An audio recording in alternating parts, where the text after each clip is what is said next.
Curious? Look around your local grocery store. It feels like an endless vault of food, but those fully stocked shelves only hold enough calories to feed your community for about 72 hours. Most of us assume there is a massive backroom filled with weeks of reserve inventory. In reality, the back doors usually lead straight to a loading dock. The modern supply chain operates as a continuous conveyor belt, prioritizing rapid movement over long-term storage. As long as the belt keeps moving, the city eats. But if a severe storm or grid failure freezes that motion, the clock starts.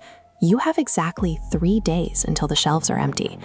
Urban food security is a fragile state, maintained entirely by constant, uninterrupted logistical motion.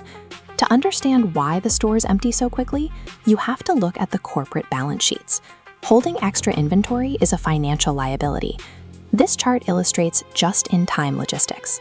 It is a cost-saving method where products bypass warehouses and arrive exactly when needed on the shelf.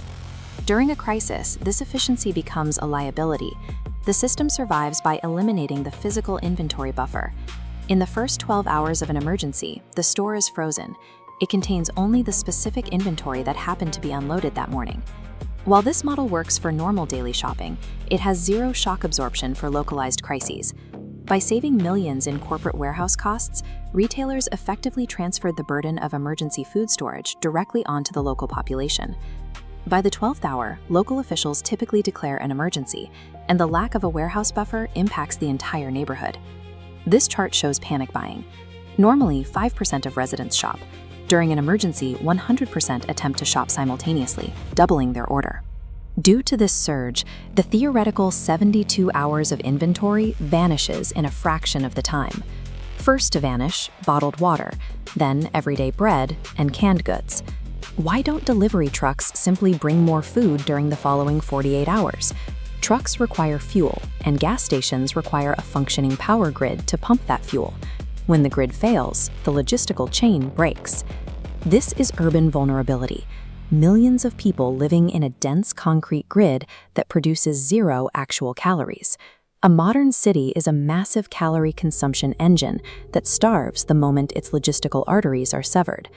At the 72-hour mark, the reality of the disruption is felt inside every home in the city. By the third day, official systems and first responders are mathematically overwhelmed. Outside rescue is often impossible. A practical household strategy offers a logical way to manage this systemic fragility. The FIFO method, first in, first out, allows you to build a 2-week emergency buffer without extra cost. By rotating your pantry as shown here, you always have a fresh supply of the food you already eat.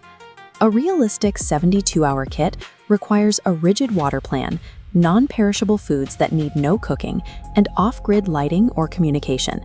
Practical preparation is about taking responsibility for your own logistical buffer when the corporate system fails.